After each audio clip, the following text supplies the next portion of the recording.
Two navies, one ocean, and a shadow, both are watching.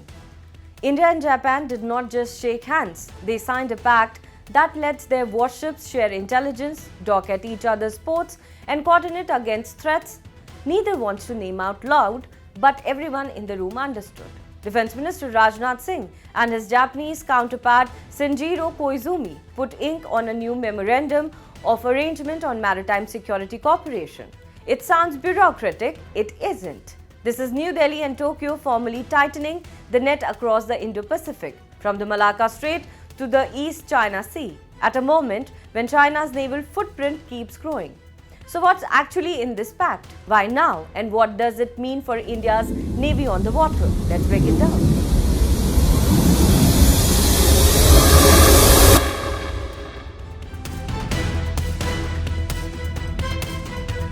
Strip away the diplomatic language and the agreement does four concrete things. First, it opens up information sharing on maritime domain awareness, meaning India and Japan will now exchange real-time data on ship movements, threats and unusual activity across the Indian Ocean and Western Pacific.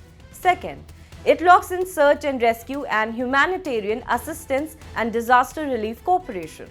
So when a cyclone, tsunami or maritime accident hits the region, the Indian Navy and Japan's Maritime Self-Defense Force can respond as a coordinated unit, not two separate outfits.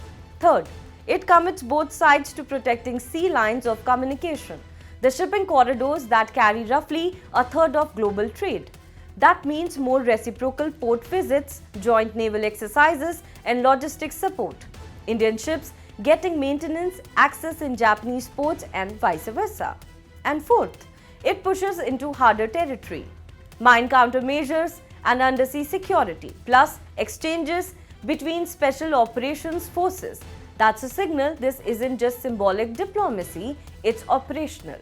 Both ministers also flagged a deeper ambition, exploring joint warship building and continuing work on the Unicorn Integrated Communications Antenna System, a piece of defense hardware Japan is transferring to India. On the research side, DRDO and Japan's ATLA agreed to deepen cooperation on next-generation defense technology. Timing matters here. This wasn't a routine catch-up. The pact was signed under the framework both countries call the Japan-India Special Strategic and Global Partnership, a relationship that's been building since the mid-2010s. When Malabar, the naval exercise, once limited to India and the US, expanded to include Japan. But this version goes further. Both ministers used language about a free and open Indo-Pacific, an opposition to any action that alters the status quo through force or coercion. Diplomatic phrasing, but pointed, neither minister named China directly. They did not need to.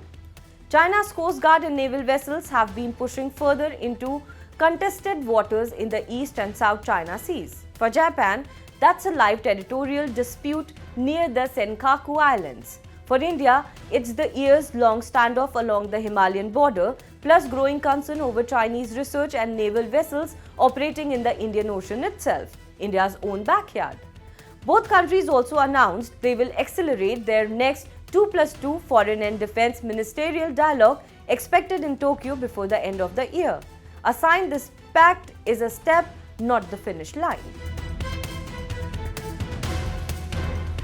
For India, this is bigger than paperwork. It plugs the Indian Navy into a wider security architecture stretching from Arabian Sea to the Pacific. Practically, it means Indian warships get access to Japanese ports for repair and resupply, extending India's operational reach eastward without needing to build that infrastructure alone. It means faster, better intelligence on what's moving through the Indian Ocean, an area India considers its primary sphere of maritime responsibility. It also feeds directly into India's push to become a defense manufacturing hub. Talk of joint shipbuilding and deeper Make in India collaboration with Japan's shipyards could mean technology transfer and co-production, something India has wanted from partners for years. And there is a signaling value that should not be underestimated. Alongside the Quad, India, Japan, the US and the Australia, this bilateral pact adds another layer of coordination that makes any unilateral move in the Indo-Pacific costlier to attempt. This pact won't change the balance of power in the Indo-Pacific overnight, but it does something quieter and arguably more important. It builds the plumbing, the information sharing channels, the port access, the joint drills, the technology links.